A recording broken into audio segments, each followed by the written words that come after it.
प्रदोष व्रत गुरुवार का पड़ रहा है।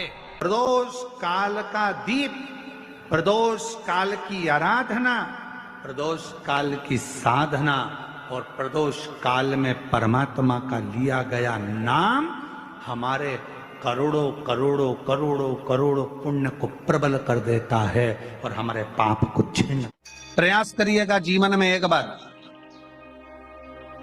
बन सके, अगर बन सके एक बार प्रयास करिएगा। अगर गुरुवार का प्रदोष पड़ जाए, कौन से वार का? गुरुवार का प्रदोष पड़ जाए, बृहस्पतिवार का यदि प्रदोष पड़ जाए तो प्रदोष के दिन प्रदोष काल में, प्रदोष के दिन प्रदोष काल में शिवालय में जाएं, शंकर के मंदिर में जाएं, एक ही दिए के अंदर एक फूल बाती, कैसी बाती है? फूल बाती, और उसी दिए के अंदर एक लंबी बाती, दो बाती। कौन सी बाती हैं? जम के बोलो जरा। एक फूल बाती, एक लंबी बाती, दो बाती। एक ही दिए के अंदर फूल बाती, लंबी बाती दोनों रख लें। थोड़ा सा घृत की बातियां, तेल की बाती नहीं, घी की बाती रखें और दोनों बातियां उसमें रखकर 3 बेलपत्र भगवान शंकर के मंदिर में लेकर जाएं। दिए को भी प्रज्वलित नहीं करना है। पहली बेलपत्र नंदीश्वर की जो ऊपर का भाग होता है, जिसको हम शिव तत्व भाग कहते हैं, नंदी के पीठ पर एक भाग होता है जिसको शिव तत्व भाग कहा जाता है, वो नंदी की पीठ पर जो भाग है वहां पर एक बेलपत्र समर्पित कर। दूसरा बेलपत्र आप जो माता पार्वती जी का, जैसे ये शिवलिंग है और ये गोल भाग है, ये माता पार्वती जी का हस्तकमल है, तो माता पार्वती जी का जो हस्तकमल है, इस हस्तकमल पर कहीं पर भी एक बेलपत्र आप समर्पित कर दें। और तीसरे नंबर की जो बेलपत्र है वो भगवान शंकर पर समर्पित कर दें। जो दिया आप लेकर गए हो मंदिर में, उसी दिए को नंदी और महादेव इन दोनों को दर्शन कराते हुए अगर मंदिर के अंदर लगाने दें दिया तो ठीक है, ना लगाने दें तो दीप को बीच में बस स्पर्श कराकर भले बाहर जाकर लगा दो, पर प्रयास करो वो दीप, वैसे तो बीच में नंदी और शिव के मध्य में वो दिया स्पर्श होना चाहिए। जैसे ये नंदी है और ये शिव है, तो इसके मध्य में दीप स्पर्श कर ले, भले उसको जलाने ना दें, पर स्पर्श मात्र कर कर अगर आपने एकांत में कहीं पर भी ले जाकर लगा दिया, उस दीप को जला दिया, तो गया हुआ कितना भी करोड़ रुपया हो, वो धीरे धीरे कर कर गया हुआ धन हमारा वापस आता ही।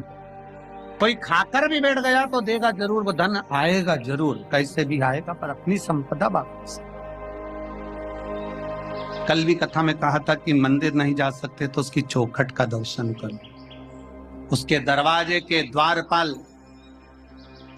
वीरभद्र मणिभद्र और उसके चौखट पर बैठी है भाग्य देवी। शिव महापुराण की कथा कहती है, जो शंकर भगवान के, आप कभी अगर मौका लगे तो प्रयास करा करो कि शंकर के शिवालय में जब आप प्रवेश करें, शंकर भगवान के शिवालय में जब आप जल चढ़ाने के लिए जाएं, तो वहां जो मुख्य जो गर्भगृह की जो चौखट होती है, गर्भगृह की जो चौखट होती है, प्रयास करना चाहिए कि उस गर्भगृह की चौखट को प्रणाम करना चाहिए। और प्रयास ये भी करो कि गर्भगृह की जो चौखट होती है उस पर लात न रखते हुए आप उस चौखट को लांघने का प्रयास करा करो। चौखट को लांघ, गर्भगृह की चौखट को प्रणाम।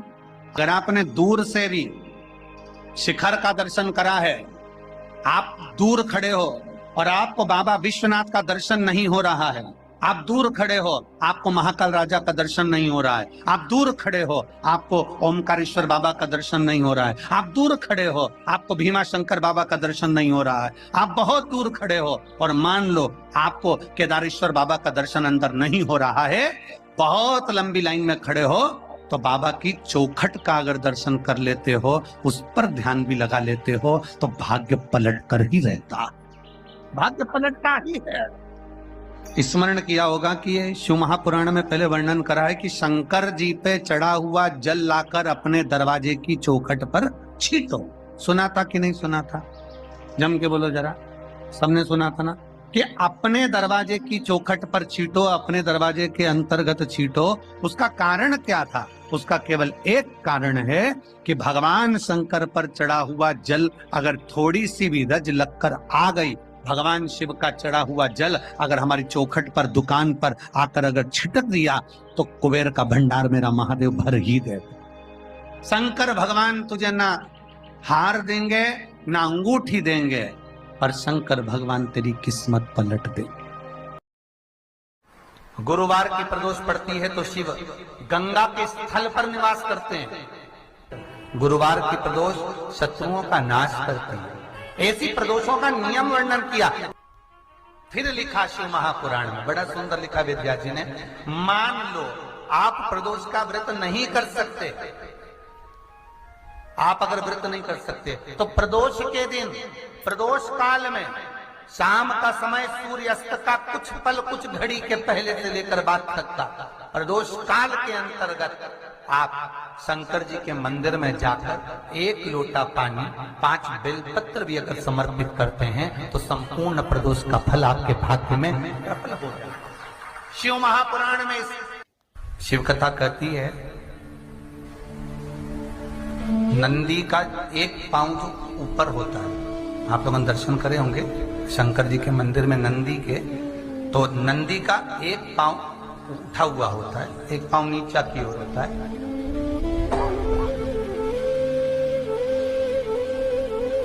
शिव पुराण की कथा कहती है, मान लो कोई हड्डी से जुड़ा हुआ रोग, नेत्रों से जुड़ा हुआ, मस्तिष्क से जुड़ा हुआ कोई रोग रहता है, तो एक नीले कलर का फूल आता है महाराज, उस फूल में हल्दी डालकर गुरुवार का प्रदोष पड़ने पर जो नंदी के पांव के पास समर्पित कर देता है महाराज, उसका रोग धीरे धीरे समाप्त होने लगता है। लिंग पुराण कहती है कि नंदीश्वर भगवान के सामने जो पुष्प समर्पित करा जाता है उसको, ये तो लिखा था स्कंद पुराण और शिव पुराण। लिंग पुराण कहती है जो फूल आपने समर्पित करा उसको लाकर पानी की बाल्टी में डालकर आप स्नान भी कर सकते हो, उससे भी हड्डी के जितने रोग होते हैं उसमें आराम लगने लगा। जैसे कहीं शरीर नहीं चल रहा, हाथ झुन्न पड़ रहा है, हाथ काम नहीं कर रहा, हाथ में झुनझुनी आ रही है, कंपन आ रहा है, उसमें भी ये प्रयोग का पर होना चाहिए बृहस्पतिवार की प्रदोष। कौन से वार की? बृहस्पतिवार, गुरुवार की प्रदोष। प्रदोष के दिन यदि आपको कहीं से शमी पत्र मिल जाए, प्रदोष के दिन यदि कहीं से आपको शमी पत्र मिल जाए और प्रदोष काल में, प्रदोष का जो समय होता है, शाम का जो समय होता है प्रदोष काल, 4 प्रदोष 5 प्रदोष आप कर कर देखिएगा कि आपका कोई काम है, कोई नौकरी के लिए आप अप्लाई कर रहे हैं, कोई समस्या बड़ी विकट आ गई है, कोई तकलीफ विकट आ गई है, कोई समस्या विकट आ गई है, प्रदोष के प्रदोष काल में अगर एक शमी पत्र भी आप घर के शिवलिंग को, अब ये करने के लिए आपको मंदिर के शिवलिंग नहीं जाना, अपने घर में जो शिवलिंग, चाहे वो स्फटिक का हो, पारद का हो, कंकर शंकर का हो, लकड़ी का हो, जो शिवलिंग तुम्हारे घर में, कांच का हो, चाहे वो नर्मदा के कंकर का हो, नर्मदेश्वर हो, पाषाण का हो, जो शिवलिंग चांदी का हो, सोने का हो, तांबे का हो, पीतल का हो, जो शिवलिंग तुम्हारे यहाँ,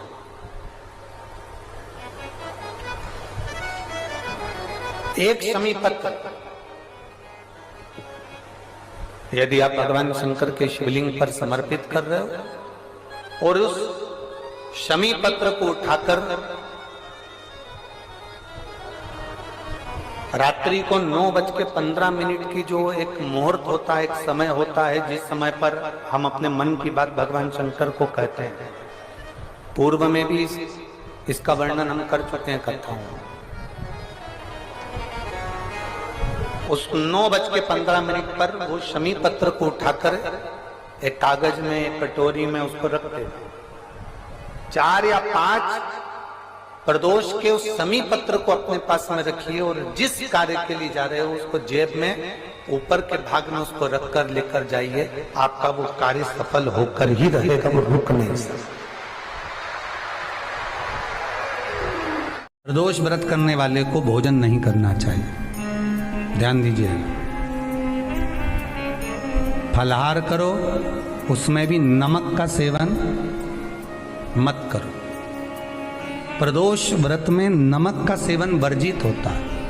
कारण क्या कारण होता है?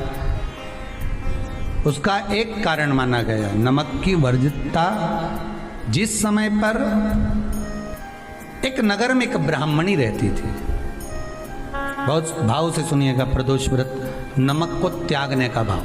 प्रदोष व्रत की किताब में भी मिल जाएगा आपको, आप पढ़ेंगे तो सुना होगा आपने। एक ब्राह्मणी रहती थी एक नगर में, उसका पति नहीं था। छोटा सा बालक एक साथ में रहता, छोटा सा बालक। अब ब्राह्मण के घर की धर्म पत्नी है। ब्राह्मण कर्मकांड करने वाला, पूजन करने वाला, पाठ करने वाला, अनुष्ठान करने वाला, पूजन करने वाला, मंत्र जाप करने वाला, भगवत भक्ति में डूबने वाला। ब्राह्मण तो चले गया, ब्राह्मणी बच्चे के साथ रह रही। क्या करे वो? अकेली निवास कर रही है, अकेली रह रही है। और ब्राह्मणी बच्चे के साथ भ्रमण करती रहती, घूमती, कहीं कहीं दर दर जाकर कुछ भिक्षा को मांग कर लेकर आ जाती। और भिक्षा लाने के बाद में उस भिक्षा को जब लेकर आती तो अपने बच्चे को भी खिलाती और स्वयं भी उसका पान करती। एक दिन ब्राह्मणी भ्रमण करते करते प्रदोष काल के समय पर शिव मंदिर में प्रवेश करी। प्रदोष काल के समय और शंकर मंदिर में जब प्रवेश करा, प्रदोष काल किसको कहते हैं? सूर्य अस्त हो रहा हो, रात्रि प्रवेश कर रही हो, दोनों का जब मिलन हो रहा हो वो प्रदोष काल कहलाता है। दोनों का जब मिलन हो, सूर्यास्त हो रहा हो, रात्रि अपना चरण बढ़ाने के लिए आगे बढ़ रही हो और दोनों का जब मिलन हो रहा है, वो प्रदोष काल है, वो प्रदोष का समय है। ब्राह्मणी मंदिर में प्रवेश कर रही। जब ब्राह्मणी मंदिर में प्रवेश करी, मंदिर के अंदर पहुंची, प्रदोष काल का समय था, प्रदोष का समय चल रहा था। और प्रदोष काल के उस समय में, प्रदोष काल के उस समय में जब ब्राह्मणी ने देखा कि कोई भगवान की भक्ति में लगा हुआ है, भगवान के रस तत्व में डूबा हुआ है। आज ब्राह्मणी के पास में कुछ पदार्थ नहीं है, अपने बच्चे का पेट भरने के लिए कोई सामग्री नहीं है, और कुछ आस लेके वो प्रवेश करी है, कुछ आस लेकर वो अंदर प्रवेश कर जाती है। कोई ऋषि की पत्नी, कोई ब्राह्मण जन की अर्धांगिनी उस प्रदोष के समय पर शंकर का अभिषेक पूजन कर रही थी, भगवान शिव की आराधना कर रही थी, भगवान की भक्ति में डूबी हुई थी। जब भगवान शिव की आराधना में डूबी हुई है, आराधना कर रही है, ये कुछ पाने के लिए चली गई, ये कुछ पाने के लिए गई और इसके मन में आया कि मैं कुछ, मुझे भोजन का कोई पदार्थ मिल जावे, मुझे कुछ भोजन मिल जावे, और जब मुझे भोजन मिल जाएगा तब मैं जो पाऊंगी अपने बच्चे को भी पाऊंगी। पर जिस मंदिर में वो प्रवेश करी थी, जहाँ पर नारी पूजन कर रही थी शंकर की प्रदोष काल में, वहाँ पर पड़ी हुई कुछ वस्तु को इस ब्राह्मणी ने मांग लिया। मेरे बालक को बहुत भूख लगी है, मेरा बच्चा बड़ा भूखा है, इसके भोजन के लिए थोड़ी सी सामग्री दे दीजिए, इसके भोजन के लिए थोड़ा सा कुछ रस तत्व दे दीजिए। उसने उठाया थोड़ा सा पदार्थ कुछ जो उसके पास में था वो दिया। जब दिया तो देने के बाद जब उसे प्राप्त हुआ और होने के बाद में जब वो मिल गया उसको, तो उसने उस समय पर उस पदार्थ को जैसे ही मुख में लिया, लेते ही कहा इसमें तो स्वाद नहीं है, इसमें स्वाद नहीं है। उस ब्राह्मणी ने बड़ा सुंदर एक संवाद कहा। घर का जो बड़ा होता है ना, घर का जो बड़े होता है, घर का बुजुर्ग जो होता है, घर का जो प्रथम स्थल प्राप्त करने वाला, मेन कुर्सी पर अच्छी जगह पर जो बैठने वाला होता है ना, ब्राह्मणी कहती है वो कभी किसी वस्तु में ऐब नहीं देखता, मिनक नहीं निकालता। समाज के अन्नकूट होते हैं, समाज के जब अन्नकूट होते हैं महाराज, समाज के जब अन्नकूट होते हैं, बड़ी बड़ी समाजों में जब कार्तिक महीने में अन्नकूट महोत्सव होते हैं, बहुत सारा प्रसाद बनता है। जो बुजुर्ग होते हैं ना, बड़े समझदार लोग होते हैं ना, तो अन्नकूट की जब प्रसाद खाने बैठते हैं ना, उसमें नमक नहीं भी होता ना तो नहीं बोलते कि इसमें नमक नहीं है। पर जो हमने डोनेशन दिया है, जब तुम आए थे समाज वाले तो हमने 1000 का लिफाफा दिया, 500 का लिफाफा दिया, 2000 का लिफाफा दिया और भोजन ऐसा बनवाया। एक व्यक्ति वो जो खाकर चुपचाप चले गया और एक व्यक्ति वो जिसने प्रसाद पर उंगली उठाई। इन दोनों को अन्नकूट की तारीख पे इनका नाम लिख लो और अगला अन्नकूट आए तब दोनों की दशा देखना। एक जो चुपचाप खाकर चले गया, भगवान के प्रसाद को प्रसाद मानकर, प्रभु का दर्शन मानकर लेकर चले गया, वो उन्नति की सीढ़ी पर चढ़ता चले गया। और जो मिनक निकालता रहा वो साल भर खटर पटर की जिंदगी जीता रहा। भगवान के प्रसाद में कभी भी ध्यान रखिएगा, भगवान के प्रसाद के अंतर्गत स्वाद की कोई मूलता नहीं होती। भगवान का प्रसाद स्वयं स्वाद है। भगवान के प्रसाद में नमक नहीं देखना, मिर्ची नहीं देखना, भगवान के प्रसाद में शक्कर नहीं देखना, भगवान के प्रसाद में कुछ ये नहीं देखना कि कितना माल डला, कितना घी, कितना बादाम, कितना काजू, कितना इलायची डला। हाँ, यहाँ तक शास्त्र कहता है कि भगवान का प्रसाद अगर बन रहा है तो उसकी सुगंध भी नहीं ली जाती है महाराज। यहाँ तक शास्त्र कहता है। जब तक भगवान उसको पानी ले तब तक उसका सुगंध भी नहीं ली जाती। और कई कई जगह तो भगवान को प्रसाद अगर सूखा सामान हाथ में आ गया, इलायची कैसी है, मंदिर के अंदर जाने वाली है भगवान को डालने के लिए, लाओ यार किसकी दुकान से आई इलायची बताओ, इलायची तो 25 बार सूंघा, हाँ हाँ अच्छी है, अब सूंघ लिया तो भगवान इसको स्वीकार करेगा क्या? अरे जम के तो बोलो। एक फूल तुमने बगीचे से तोड़ा और सोचा इसमें पहले मैं सूंघ लेती हूँ, इसमें स्वाद है कि नहीं, इस फूल में गंध है कि नहीं, इसमें सुगंध है कि नहीं, और फूल सूंघ लिया, उसके बाद तुम भगवान को देखो, भगवान स्वीकार करेगा नहीं। कई कई घरों में तो हंडी से दाल चलाती जाए अपने हाथ में डाल के। महाराज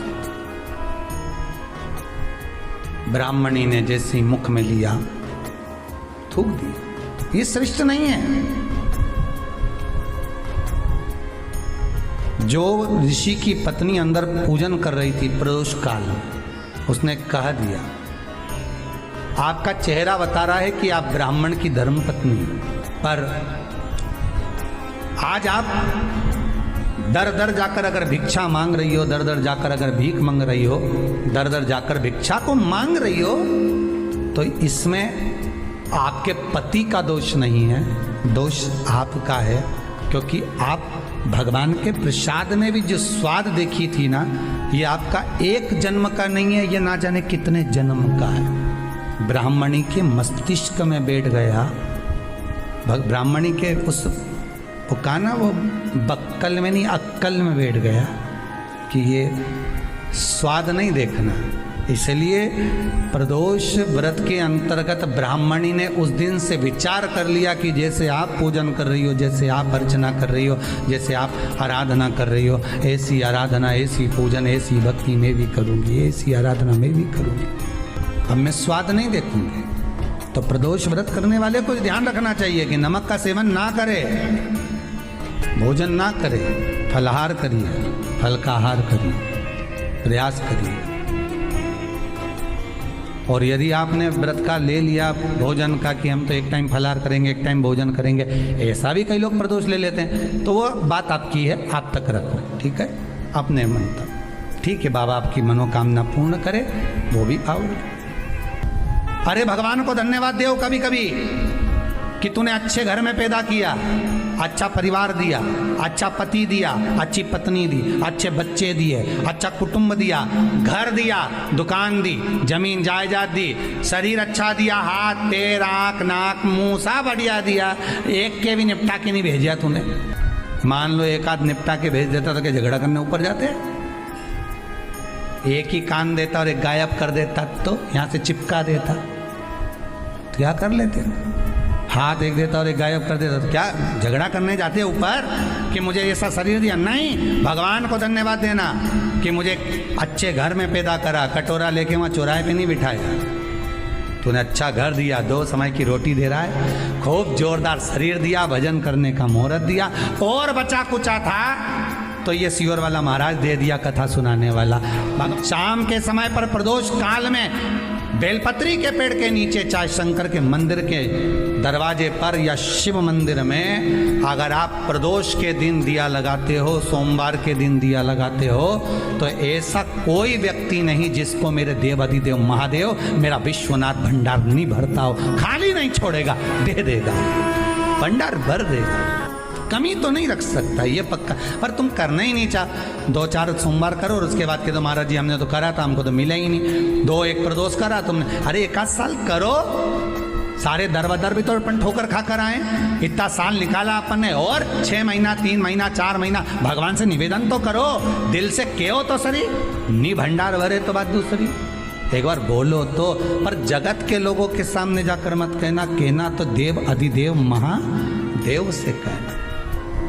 प्रदोष व्रत करने वाले को प्रदोष के दिन प्रयास करना चाहिए कि रात्रि के समय पर आधा घंटा 10 मिनट 20 मिनट जागरण करे। जागरण मतलब थोड़ा भगवान का भजन कर ले, भले 4-5 माताएं इकट्ठी नहीं हो तो अपन अकेले ही कर लो, अपन अकेले कम है क्या भाई, अपन कम पड़े, आराधना अकेले भी करो, जागरण करो। जब आपकी 11 प्रदोष हो जाए, 26 प्रदोष हो जाए, तब उद्यापन करो। उद्यापन 2 ब्राह्मणों को जोड़े से बुलाओ, ब्राह्मणों को जोड़े से बुलाकर उनके चरणों की पूजन कर कर, आराधना कर कर, सुंदर मंडप तैयार कर कर भगवान का, उसमें सुंदर रंगोली डालकर मंडल बनवाकर पूजन करो शंकर भगवान की प्रदोष का।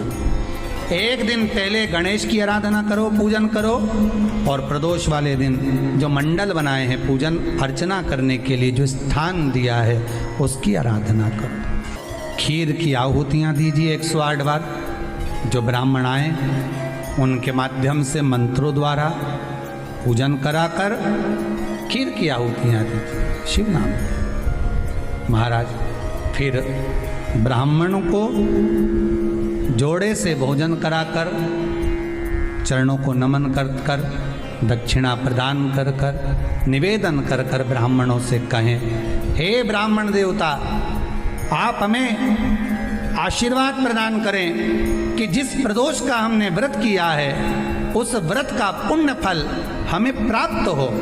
ऐसा ब्राह्मण चरण को नमन कर कर, प्रणाम कर कर उनसे अपने मस्तक पर अक्षत छुड़वाएं, फिर नमन कर कर भोजन कराकर विदा करें। शाम को भगवान का जागरण करें। ऐसे प्रदोष व्रत का उद्यापन कर अपने जीवन को सार्थक बनाएं। ऐसा सुंदर प्रदोष व्रत का व्याख्यान वर्णन स्कंद पुराण में करा गया। वही स्कंद पुराण का प्रदोष व्रत का वर्णन आपको शिव महापुराण के इस सुंदर संवाद में किया गया। बैसाख और ज्येष्ठ 2 महीने ऐसे होते हैं जिन 2 महीने के किसी भी 2 प्रदोष पर यदि अनार का पुष्प शंकर भगवान को समर्पित करा जाता है, भगवान शिव जी को अगर अनार का पुष्प समर्पित करा जाता है तो संपदा की कमी नहीं होती, कभी वैभव की कमी नहीं होती। केवल 2 महीना ऐसा होता है, एक होता है बैसाख का महीना, एक होता है ज्येष्ठ का महीना। ये 2 महीने में कभी भी कोई सी भी 2 प्रदोष, किसी भी 2 प्रदोष को ले लो और उसमें अनार का फूल, जो अनार का फल लगता है उसमें फूल भी लगता है, अनार का यदि पुष्प, एक ही पुष्प यदि शंकर के शिवलिंग को समर्पित करा जाए तो कभी, हम तो यहाँ तक कहेंगे कि कोई बहुत छोटे से छोटा व्यक्ति है, भले हाथ गाड़ी चला रहा है, ठेला गाड़ी चला रहा है, रिक्शा चला रहा है, उसके पास धन नहीं है, बहुत कमज़ोर है, पैसा नहीं है, बहुत तकलीफ में है, बहुत दुखी है, तो हम तो उससे कहेंगे कि या तो बैसाख के महीने में या ज्येष्ठ के महीने में कोई भी 2 प्रदोष को अनार का पुष्प यदि वो समर्पित कर देता है तो निश्चित है उसके घर में वैभव संपदा बढ़ना प्रारंभ हो जाती है, कार्य में उन्नति है।